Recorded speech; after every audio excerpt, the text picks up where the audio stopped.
What is one thing men should never do to look attractive? 1. Be yourself. Don't act like you hate something, cause a girl thinks it's for losers. You like Warhammer and D&D? Own that shit. 2. Putting your fellow boy down to look more appealing to a girl. 3. Seductively biting your lip. I wish someone told me it was supposed to be the bottom one. 4. Don't emulate cool TV characters to look cool.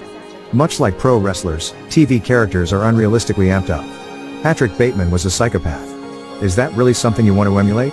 It's even sadder when they emulate the cadence in their voice. Except Johnny Bravo.